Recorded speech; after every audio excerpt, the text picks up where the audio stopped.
Сәлеметсіздер ме балалар? Бүгін 93-ші сабақты өтетін боламыз. Каналымызға міндетті түрде подписаться батырмасын басып, жазылып алыңыздар. Сіздер үшін пайдалы сабақтар шығып отырады.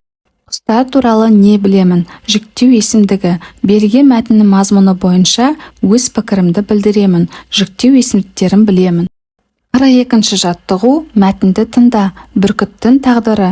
Бүркіт өте қауқарлы құс. Ол бүрген кезде түлкінің омыртқасын опырып жібереді, ал адам қолға үйретіп баулыған бүркіт қасқырды да тайсалмай алады. Бүркіт қоян, тиін, құр, кейде тырнаға да түседі. Су бүркіті балықты қорек етеді. Бүркіттің түрі көп.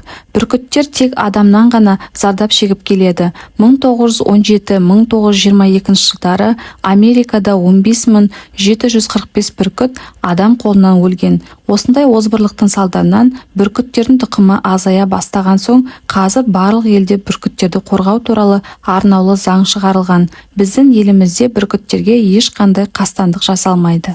Бүркіттер туралы не білдің? Бүркіттердің сондай қайратты екендігін, тіпті бүрген кезде түлкінің омыртқасын сындырып жіберетіндігін білдім. Бүркіттерді не үшін қолға үйретеді?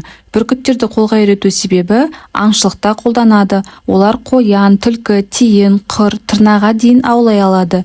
Бүркіттерді қорғауға қатысты өз пікіріңді білдір. Бүркіттерді қорғау керек, себебі бұл құстар жойылатын болса, табиғаттың тағы бір тепе-теңдігі жойылады. 43-ші жаттығу. Кестеде берілген ақпаратты пайдаланып, бүркіт туралы мәтін құрап жаз. Мекендейтін жері Маңғыстау, Үстірт, Қызылқұм, Сарыарқа, Алтай таулары, Іле таулары. Қай жерге ұя салады? Биік ағаштар мен зәулім жартастарда. Ұя салу науқаны наурыз-сәуір айлары. Жұмыртқа саны 1-2. Қандай құсқа жатады? Жыртқыш құсқа жатады. Бүркіт жыртқыш құс.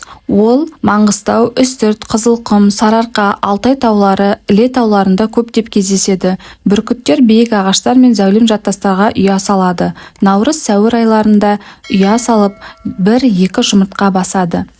44-ші жаттығу. Түсіп қалған есімдіктерді орнына қойып, жаңылтпашты оқы. Қара бүркіт томағасын түсірді. Оны мен томағаламай, кім томағалайды? Сұрау мәнінде жұмсалған есімдік кім сөзі.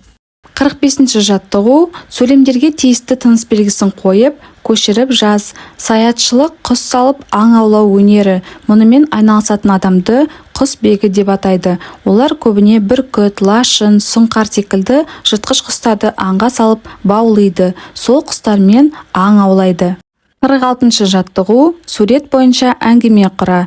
Көктем келді. Құстар жылы жақтан оралды. Солардың ішінде қарлығаш та бар. Арман мен Әсем сабақтан келе жатып қарлығаштарды көрді. Олар өткен жылы үйлерінің жанына салған ескі ұяларына оралған еді. Балалар қатты қуанды. Осымен біздің сабағымыз аяқталды. Келесі сабақтарды бірінші болып көру үшін арнамызға міндетті түрде жазылып ал.